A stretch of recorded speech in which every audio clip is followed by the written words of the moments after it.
सुजानगढ़ के निकटवर्ती चरला गांव में गत माह हुए बीज वितरण में पूर्व मंत्री खेमाराम मेघवाल को बीज मिलने के बाद कुछ लोगों द्वारा सोशल मीडिया पर भ्रष्टाचार के आरोप और बीज वितरण में गड़बड़ी के पोस्ट चलाए गए। साथ ही किसानों के बीजों से वंचित रहने के आरोप भी लगाए गए, जिससे नया विवाद पैदा होता हुआ नजर आया। लेकिन मामले को लेकर कृषि विभाग का पूरा स्पष्टीकरण सामने आ गया है। कृषि विस्तार सुजानगढ़ के सहायक निदेशक गोविंद सिंह ने बताया कि मुख्यमंत्री बीज स्वावलंबन योजना के तहत ग्रामीण क्षेत्रों में 50-50 किसानों के ग्रुप बनाकर बीज वितरण कार्य चल रहा है।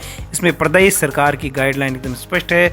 जो कोई भी व्यक्ति 1.25 बीघा से ज्यादा भूमि धारण करता है उस किसान को बीज प्राप्त हो सकता है।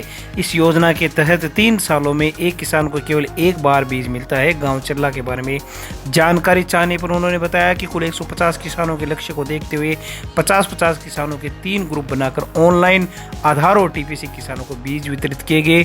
चरला में 150 के लक्ष्य में से 144 लोग अपना किट प्राप्त कर चुके हैं और 6 लोग बीज लेने के लिए नहीं पहुंचे। उन्होंने बताया कि ऑनलाइन OTP के माध्यम से पारदर्शी तरीके से बीज वितरण किया जा रहा है, क्योंकि नाम पोर्टल पर पहले से ही आगे से आता है। इसलिए अगर कोई अधिकारी कर्मचारी दूसरे व्यक्ति को बीज देना भी चाहे तो भी नहीं दे सकता, क्योंकि नाम पोर्टल पर विभाग की ओर से 3 साल के रोटेशन प्रणाली से किसानों के दर्ज हो रहे हैं। दूसरी ओर सुजानगढ़ ब्लॉक में बीज वितरण का कार्य जारी है और 40% लक्ष्य प्राप्त कर लिया गया है। वहीं इस बारे में पूर्व मंत्री खेमाराम मेघवाल से जानकारी चाहने पर उन्होंने बताया कि मेरे नाम से 30 किलो चना का बीज उठाए। उसके बाद सोशल मीडिया पर भ्रामक जानकारियां कुछ लोगों ने फैलाई। उन्होंने कहा कि मेरा चरला लुहारा रोड पर खेत स्थित है, जिसमें बिजली का 3 फेज कनेक्शन, डिग्गी, सोलर, तारबंदी आदि की हुई है। खेमाराम मेघवाल ने बताया कि मेरे खेत में बटाईदार अत्यंत गरीब किसान सुखाराम खेती कर रहे हैं। उन्होंने चने की फसल लगाई और मेरे OTP से गरीब किसान को बीज मिला। किसान का भला होते देख अगर कोई इसका विरोध करता है या भ्रामक जानकारी फैलाता है तो ऐसी सोच के लोग किसान विरोधी हैं। खेमाराम मेघवाल ने कहा कि प्रदेश की फसलहार सरकार ने किसानों के हित में काफ़ी योजनाएं चला रखी हैं, जिसका फायदा सरकार के समर्थक और विरोधी कोई भी ले सकता है। उसके पास खेत होना आवश्यक है। घोटाले के आरोप पर खेमाराम मेघवाल ने कहा कि सभी किसानों की लिस्ट पहले से तय है और वो भी ऑनलाइन है और OTP के बाद ही बीज मिला है, जो सरकार का एकदम पारदर्शी काम है। इसमें किसी घोटाले को किया जाना संभव ही नहीं है।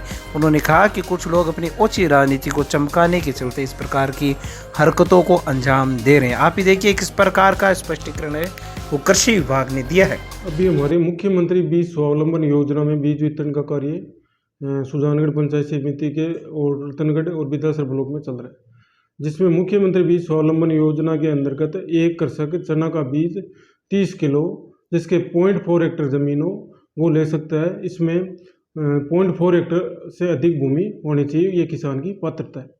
जो प्रगतिशील किसान हो प्राथमिकता यदि सिंचित हो तो उसको दी जाए, ताकि बीज वितरण वो बीज उगा करके अगले साल ज़्यादा से ज़्यादा किसानों को लाभान्वित कर सके।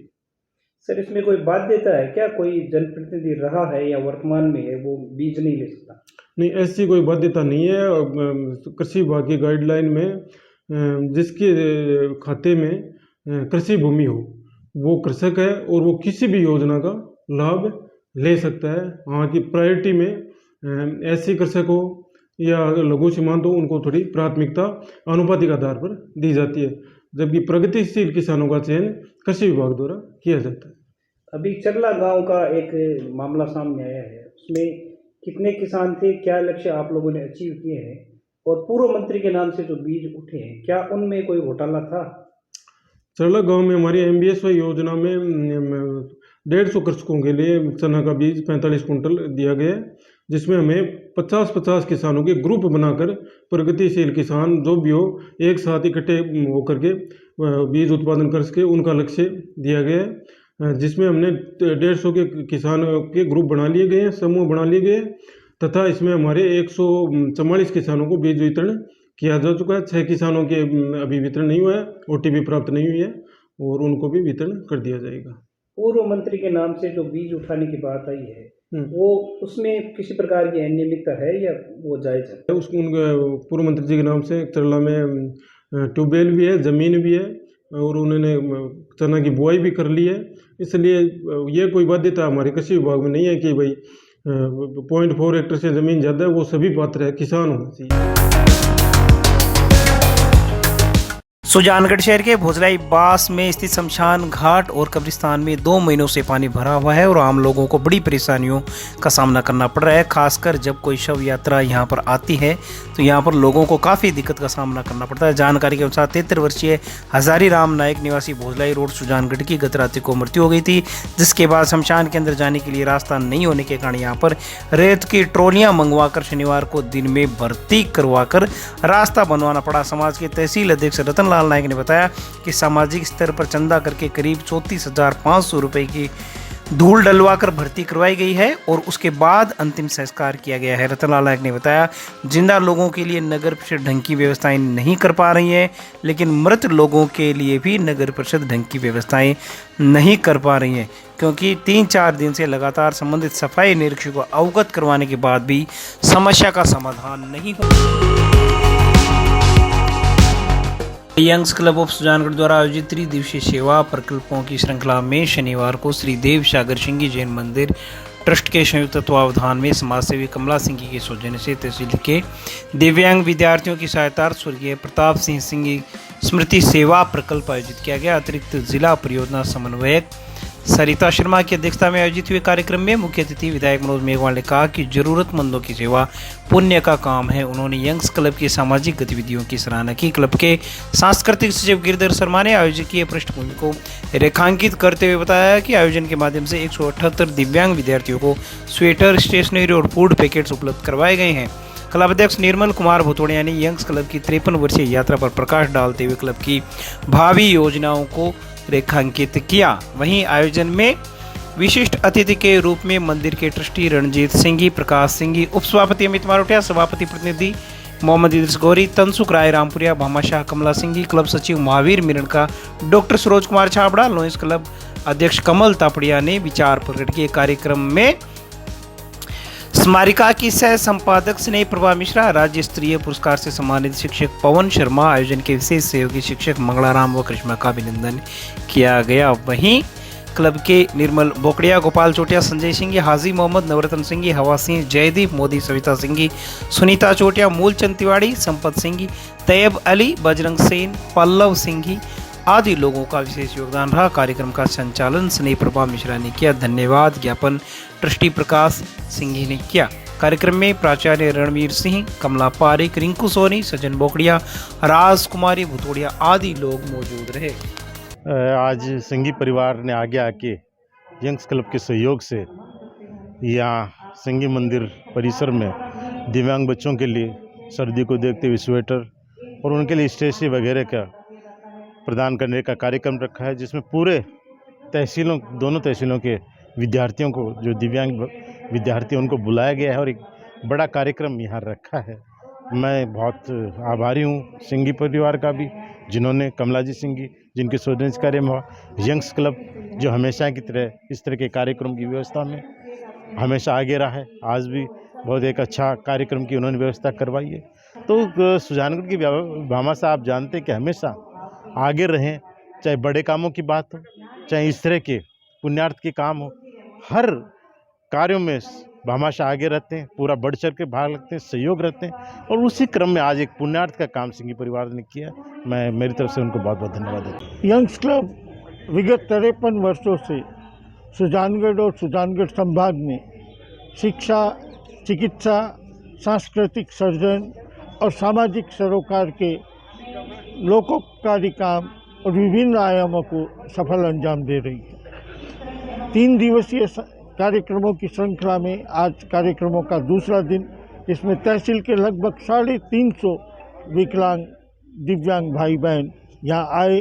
उनको स्वेटर्स, फूड पैकेट्स, स्टेशनरी का स्वनामधन्य प्रताप सिंह जी सिंघी की पुण्य स्मृति में उनकी धर्मपत्नी कमला जी सिंघी के सौजन्य से किया गया।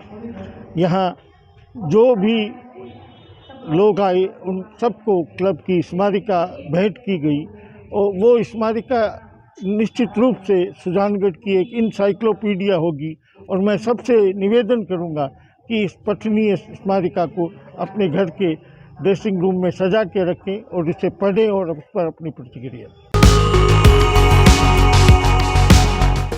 दक्षिणी भारत की तर्ज पर राजस्थान में बने एकमात्र वेंकटेश्वर तिरुपति बालाजी मंदिर में शनिवार को 20वां पवित्र उत्सव भगवान के अभिषेक के साथ शुरू हो गया। उत्सव 5 नवंबर तक चलेगा और 6 नवंबर से 11 नवंबर तक 29वां वार्षिकोत्सव ब्रह्मोत्सव आयोजित होगा। प्रबंधक मोहन सिंह राठौड़ ने बताया कि पवित्र उत्सव में दक्षिण भारत के विद्वान पंडितों द्वारा विश्व कल्याण और वर्ष भर में की गई गलतियों के लिए क्षमा याचना के लिए धार्मिक अनुष्ठान किए जा रहे हैं। इसी के तहत 6 नवंबर को ब्रह्मोत्सव की शुरुआत होगी, जिसमें रक्षा बंधन हवन, ध्वजारोहण हवन, चूर्णाभिषेक, तोटी तिरुमंजन सहित कल्याणोत्सव व शेष नाग सवारी और 11 नवंबर को चक्र स्नान के साथ पूर्णाहुति के बाद भगवान वेंकटेश्वर गरुड़ वाहन पर विराजित होकर भव्य दर्शन देंगे। राठौड़ ने बताया कि सभी कार्यक्रमों में कुंभकोणम के विद्वान पंडित कृष्ण कुमार भट्टर के सानिध्य में 15 पंडितों द्वारा अनुष्ठान संपन्न करवाए जाएंगे। कार्यक्रम में श्री वेंकटेश्वर फाउंडेशन की चेयरपर्सन ट्रस्टी मंजू देवी, आलोक कुमार जाजोदिया का सानिध्य प्राप्त हो रहा है। तिरुपति बालाजी वेंकटेश का अभी यही मंदिर में सुजान घाट में पवित्रोत्सव करता है। ये पवित्रोत्सव का मीनिंग एक साल में हम लोग क्या क्या गलती करता है, कोई गलती क्षमा करने के लिए भगवान का यही उत्सव करता हूँ। ये विशेष उत्सव है। चारों कुंडों में रोज आज अनुज्ञ मृत्संग्रहणम अंकुरार्पण वगैरह करते हैं। कल से सुबह से भगवान का रक्षाबंधन करके पवित्र माला धारण करके भगवान सवारी यज्ञशाला प्रवेश, यज्ञशाला में चारों कुंडों में वासुदेव, संघर्षण, प्रद्युम्न, अनिरुद्ध चारों कुंडों में चारों भगवान का हवन करके भगवान का खुशी करने के लिए भगवान का हम लोग का पाप और एक बरस में क्या क्या गलती सब क्षमा करने के लिए चारों कुंडों में हवन करता हूँ। ये 4 दिन का यही काम है। लास्ट दिन पूर्णाहुति करके ये कलश सब निकाल के भगवान का अभिषेक वगैरह करके हम लोग का क्षमा भगवान का पार प्रार्थना करता है। सुजानगढ़ में पिछले 5-6 दिनों में अलग अलग क्षेत्रों में 20 के करीब बच्चों को जख्मी कर चुकी आतंक का पर्याय बन चुकी बंदरिया को बिदासर से आई टीम गोरक्षक ने 3 से अधिक घंटों की मशक्कत के बाद आखिरकार रेस्क्यू कर लिया है। दुलियाबास स्थित स्वामी चौक से बंदरिया को रेस्क्यू किया गया है। वहीं बंदरिया के इधर उधर छलांग लगाने के कारण टीम को काफ़ी दिक्कत हुई। टीम हारे का सारा श्याम स्वर्णकार ने भी प्रशासन से इस मामले में बंदरिया को पकड़े जाने की मांग की थी। राहुल शांकला टीम गोरक्षक बिदासर की अर्जुन सेन के नेतृत्व में शिव छापर, गोवर्धन सेन, ओम सिंह, संदीप, राजवीर राणा, नंदू आदि लोगों ने इस कार्य को अंजाम दिया।